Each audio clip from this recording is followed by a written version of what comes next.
Whindersson lá, a gente viu que o Di Marzo, o jornalista italiano, disse que está tudo muito bem encaminhado.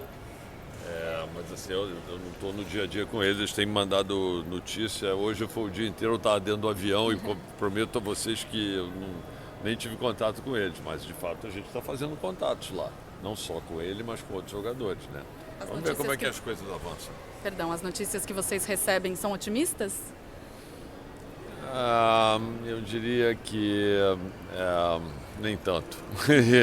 Se fosse então, eu sou normalmente um realista, quer dizer, normalmente quando as coisas são otimistas é porque elas estão muito próximas do fim. Então, eu diria que a gente continua discutindo. Presidente, e a negociação com o Léo Ortiz, que ficou um pouco travada por conta da diferença de valores, como é que está nesse momento? Um pouco travada por causa da diferença de valores, você está com toda a razão, é isso mesmo. Ontem o Tite falou que ele não espera assim, uma grande quantidade, mas ele espera qualidade, que se for para contratar na quantidade, ele prefere que se aproveite os garotos da base. Já é um planejamento por parte do departamento de futebol, do senhor também, para promover alguns garotos da base para o profissional? Na verdade, sempre que a gente faz qualquer tipo de contratação, o que a gente procura é isso para o Flamengo. Jogadores assim que possam vir e que possam estar disputando posição num plantel que nós consideramos um plantel já bem qualificado. Então é isso.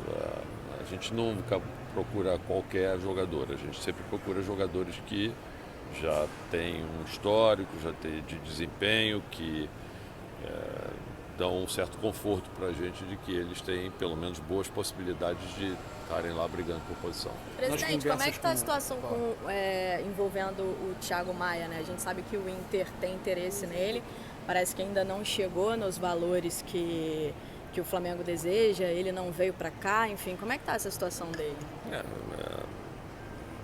Vocês sabem de tudo que acontece no Flamengo, né? Vocês perguntam, vocês já sabem a resposta.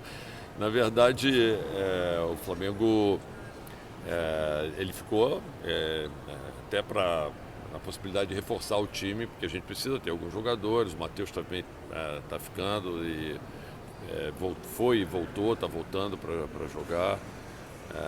Tem outros jogadores que ficaram, o Pablo ficou e tal. Alguns jogadores que ficaram para o Campeonato Carioca. Presidente, você falou comigo no meio do ano passado que estaria mais presente no futebol, no Ninho do Urubu. E eu ia te perguntar seu contato até com o Tite, se você sente uma tranquilidade, não vou dizer que vocês estão tranquilos sem contratar, mas uma tranquilidade para fazer as coisas com essa questão, até que o Guilherme falou aqui da qualidade, procurando muito mais a qualidade do que a quantidade.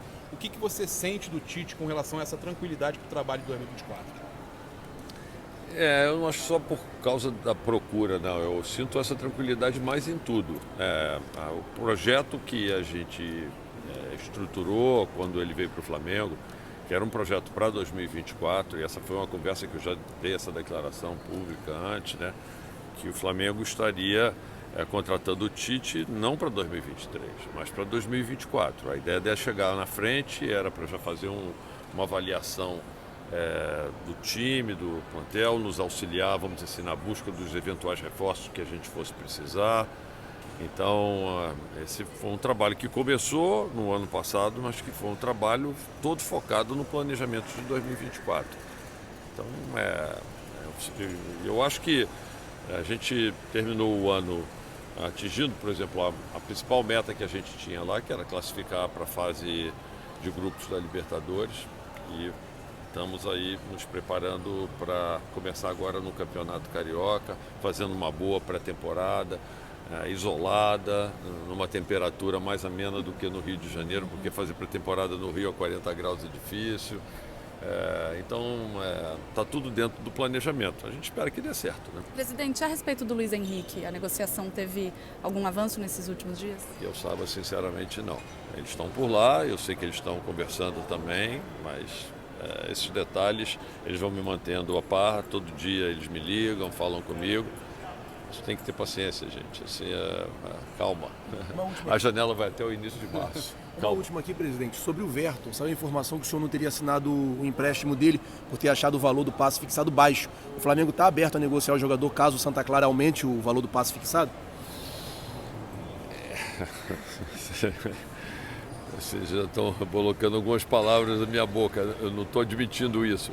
Mas assim, a gente, vamos dizer assim, o Verton é um jogador que foi formado no Flamengo, estourou a idade dele. Quando a gente conversa com o plantel do Flamengo, se existe a possibilidade dele ficar treinando em cima, acho que dificilmente ele teria muita chance de poder jogar.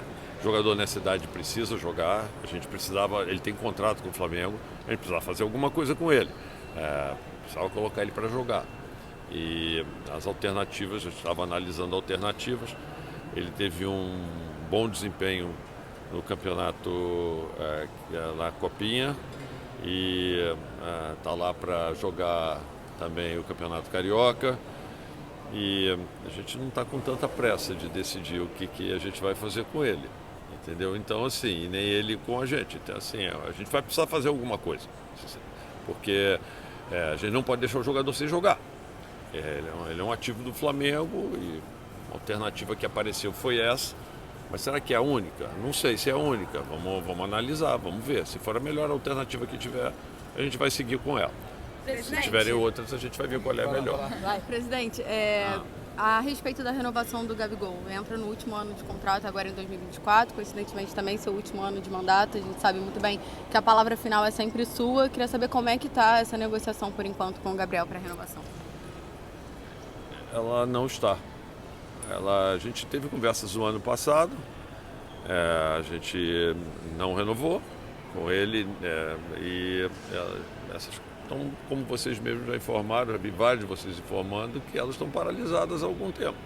Então, sim, ele é um jogador do Flamengo, vai estar jogando no Flamengo, e ao final do campeonato, no final do ano, ou talvez no meio do ano, não sei, mas assim, a gente vai reavaliar. No momento, elas não estão ocorrendo. Nenhuma avaliação. Perdão, mas o Júnior Pedroso, o empresário dele, sim, ele chegou a afirmar, inclusive para os nossos amigos aqui do GE, que houve um acordo verbal e que eles estavam esperando só redigir o contrato para que fosse assinado. Queria que você falasse sobre isso, se houve algum acordo verbal, como é que o Flamengo vê isso? Sim, eu desconheço, você está falando, eu acho que ele é que falou isso, eu acho que ele é que tem que explicar com quem que ele fez o acordo, porque eu nunca conversei com ele sobre isso. Quem toma decisão aqui no Flamengo, eu acho que todo mundo sabe, né, que quem acaba tomando decisão sou eu. Eu nunca tinha tomado nenhuma decisão a respeito de contrato nenhum com o Gabriel ao longo desse período todo. É óbvio que as conversas sempre existem de todos os jogadores, de todos os empresários com o departamento de futebol do Flamengo. Isso é um fato contínuo, que acontece ao longo do tempo, o tempo todo. Mas vamos dizer assim, todas as negociações elas terminam retratadas em contratos assinados. E, que eu saiba, nunca chegou nada nem perto disso, entendeu? Assim, você pode ter tido conversas, sim, mas essas conversas vão evoluindo. Podem aparecer propostas para um lado, propostas para o outro e tudo isso. O que é importante dizer é o seguinte: o Gabriel é nosso jogador, é um ídolo do Flamengo, é um jogador que a gente adora, a torcida adora. A gente ainda enxerga uma possibilidade enorme.